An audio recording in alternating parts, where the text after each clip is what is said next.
আর লোকসভা ভোটের আগে অনেক আগেই সিএ স্বরাষ্ট্র মন্ত্রকের কর্তাকে উদ্ধৃত করে দাবি সংবাদ সংস্থার, ভোটের অনেক আগেই সিএ এর ধারা তৈরির দাবি, অনলাইন পোর্টালও তৈরি হয়েছে বলে দাবি।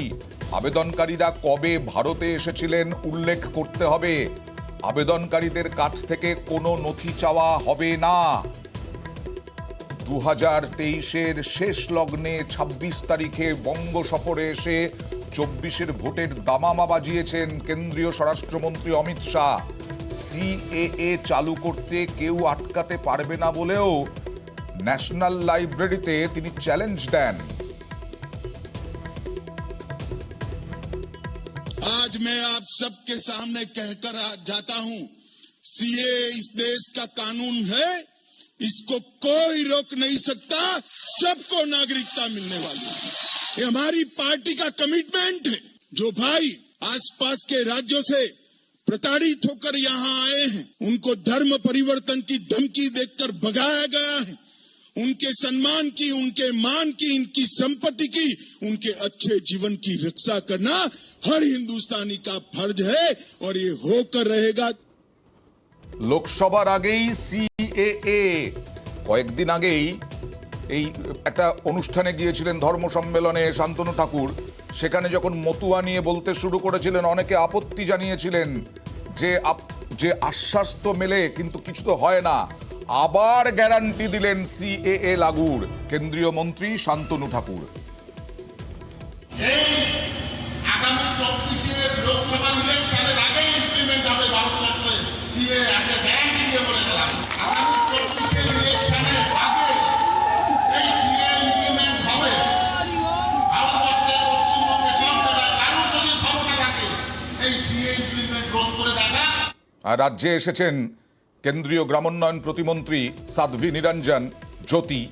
আজ সিএ লাগুর কথা তাঁর গলাতেও।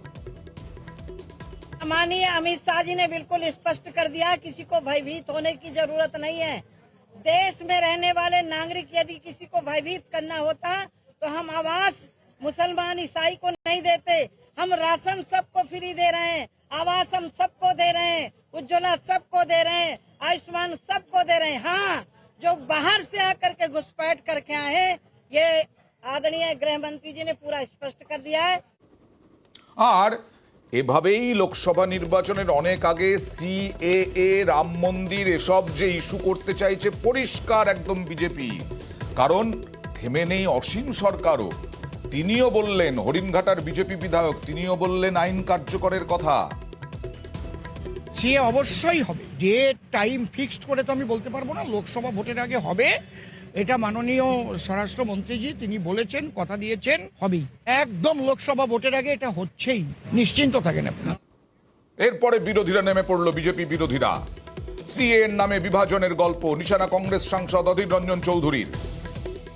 সিএ তো চালু আছেই, নতুন করে কি করবে সিএ?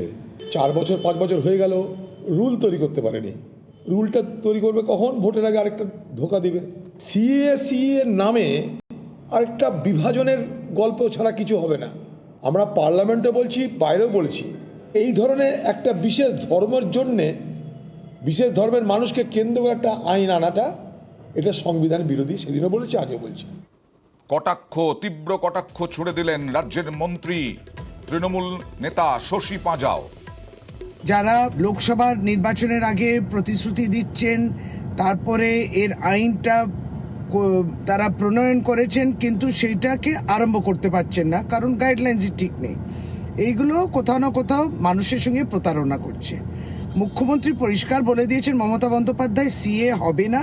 পশ্চিমবাংলায় যারা বসবাস করছেন, রেশন পাচ্ছেন, সমস্ত রকম সরকারি প্রকল্পর সঙ্গে তারা যুক্ত রয়েছেন, তারা ইতিমধ্যে দেশের নাগরিক।